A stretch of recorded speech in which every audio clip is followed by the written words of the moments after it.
50.000 muertos de los israelitas solamente porque quisieron ver lo que había en el arca. El arca nadie la podía ver. El arca es donde la presencia de Dios moraba. Entonces, sabemos la historia de que de ahí pasó a las manos de filisteos. Sabemos que cuando los filisteos capturaron el arca, hubo una plaga. Donde quiera que ellos metían el arca, habían plagas en sus tierras. Entonces los filisteos mandaron y se deshicieron del arca. Se deshicieron del arca y la mandaron en un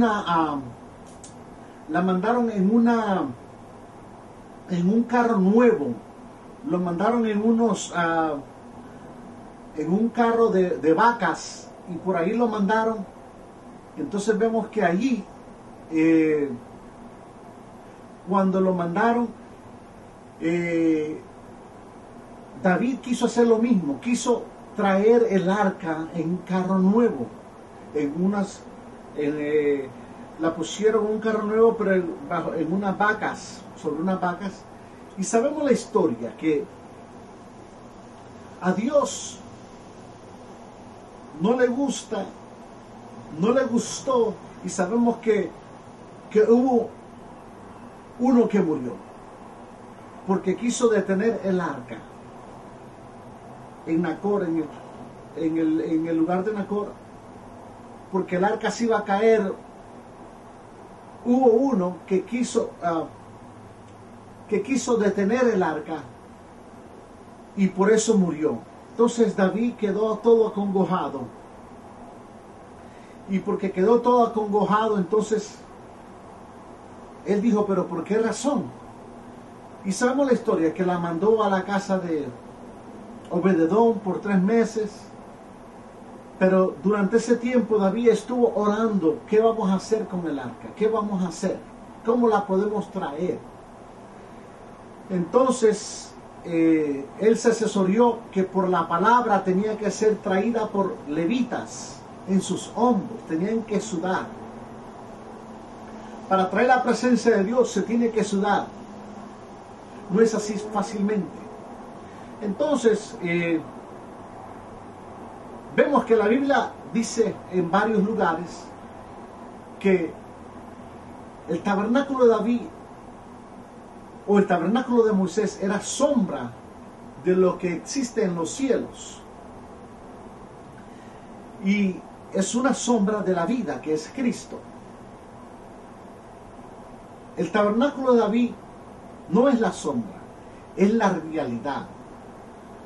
Y Dios dijo en Amós 9:11 de que Él iba a restaurar el tabernáculo caído de David, y lo confirmó en el Nuevo Testamento en Hechos 15, el 17 en adelante, por Santiago.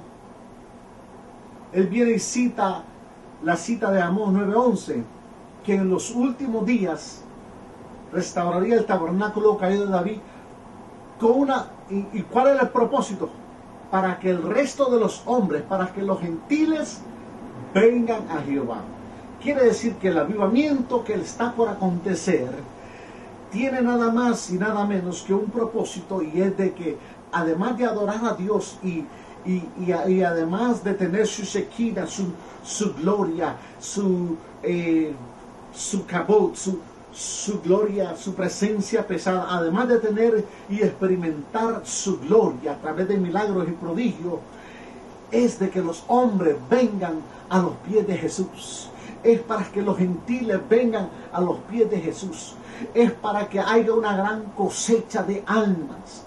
Entonces, quiere decir de que estamos propensos a que usted y yo nos perdamos de esta gran bendición. Pero si usted y yo sabemos las Escrituras de que Dios en los últimos días va a restaurar el tabernáculo caído de David.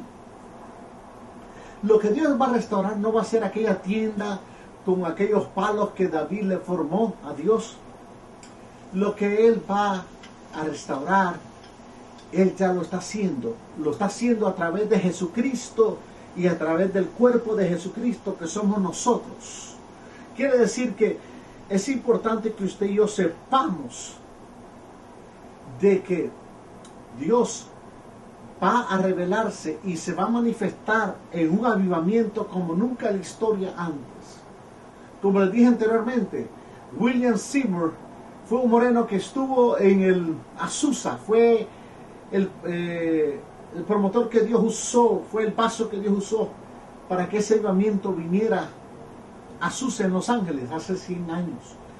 Dios lo usó profundamente, tremendamente, y experimentaron su gloria de tal manera que fuego descendía y el fuego bajaba. Los bomberos venían a visitar varias veces porque llamaban que había fuego, solo para darse cuenta que el fuego que había era el fuego del Espíritu Santo. Y sabemos la historia de muchos milagros y prodigios que hubieron ahí y cómo fue que ocurrieron. Y supimos que este hombre profetizó que en 100 años iba a ocurrir otro avivamiento más grande aún que el que ocurrió en Azusa. Este año es el año que se cumplen esos 100 años. No solamente estamos nosotros hablando de algo que un hombre dijo, sino lo que la Biblia nos dice a nosotros, que en los últimos días Dios va a restaurar el tabernáculo caído de David. Ahora usted y yo estamos de acuerdo que estamos en los últimos días. Y Dios quiere restaurar su gloria, su presencia en medio de su pueblo como nunca antes. Ahora, para que usted no crea que yo le estoy dando citas que vienen de mi parte, acuérdense que la otra vez yo les hablé a ustedes acerca de lo que Jesús dijo en cierta ocasión. Jesús en Lucas 24, si usted va a ver, él habló y él dijo que, y él nos dio la división del Antiguo Testamento que está basado, que está bajo la ley, los salmos y los profetas. Jesús mismo aludió, Jesús mismo recalcó acerca de que también los salmos son importantes y que los salmos son los medios en el cual Dios nos habla y se revela.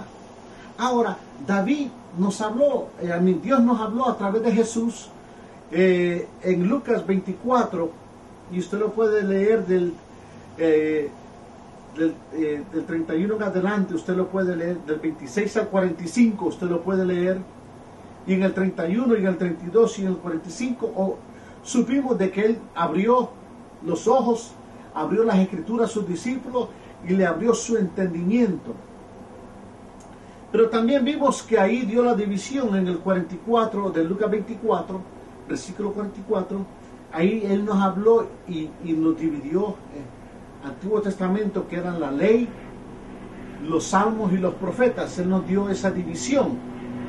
Ahora, pero además de esta escritura, Dios nos dice también en Romanos, ¿verdad? Y nos habla en otra escritura más, en el Nuevo Testamento, de que las escrituras del Antiguo Testamento fueron escritas para para amonestarnos a nosotros.